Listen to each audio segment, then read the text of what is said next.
വെച്ചുകൊണ്ട് നിയമ നടപടി തേടുകയാണ് വേണ്ടത്. മറിച്ച് MLA ചെയ്തുകൊണ്ടിരിക്കുന്നത് എന്താണെന്ന് നമുക്കറിയാം.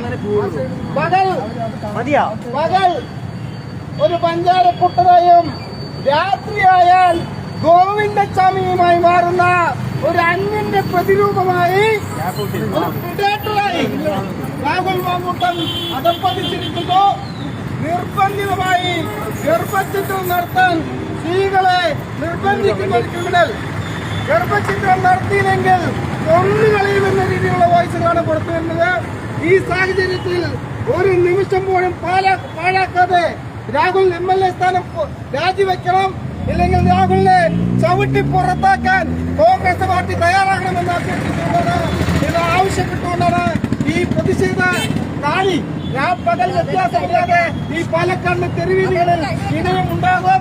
ഈ പ്രതിഷേധ റാലി ഉദ്ഘാടനം ചെയ്തുകൊണ്ട് BJPയുടെ മേഖല വൈസ് പ്രസിഡന്റ് ശ്രീ നടേശേട്ടൻ നമ്മൾ അഭിസംബോധന ചെയ്തുകൊണ്ട് സംസാരിക്കും. സുഹൃത്തുക്കളെ, ഭാരതീയ ജനതാ പാർട്ടിയുടെ കരുത്തറ്റ ഭടന്മാർ രാപ്പകലില്ലാണ്ട് ഈ തിന്മകൾക്കെതിരെ ശക്തമായി പോരാട്ടം നടത്തുകയാണ്.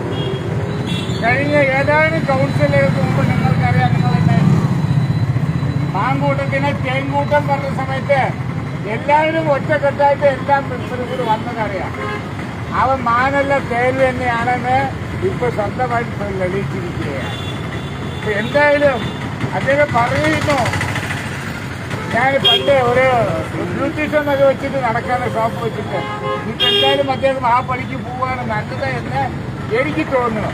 ഇത്രയും വൃത്തികെട്ട ഒരാളെ വെച്ചു പൊറിപ്പിക്കാൻ പാലക്കാട് ജനത ഒരു കാരണവശാലും സമ്മതിക്കില്ല. അതിന് വേണ്ടിയിട്ടുള്ള ഓരോ ദിവസവും വ്യത്യസ്തങ്ങളായ നൂതനപരമായിട്ടുള്ള പരിപാടികൾ, സമരപരിപാടികൾ, സമരമുറകൾ ഭാരതീയ ജനതാ പാർട്ടിയുടെ നേതൃത്വത്തിൽ, അതുപോലെ യുവമോർച്ചയും മഹിളാ മോർച്ചയും എല്ലാവരും ഒറ്റക്കെട്ടായിട്ട് ഒരേ സ്വരത്തില് ഈ MLA സ്ഥാനം രാജിവെക്കുന്നത് വരെ നമ്മളൊപ്പം ഉണ്ടാവും. അതിന് നടത്തുന്ന സമരത്തിന് എല്ലാവിധ പിന്തുണയും ഉണ്ടാവണമെന്ന് മാത്രം പറഞ്ഞുകൊണ്ട് നിർത്തുന്നു. നന്ദി, നമസ്കാരം. പ്രതിഷേധ പരിപാടി ഇവിടെ അവസാനം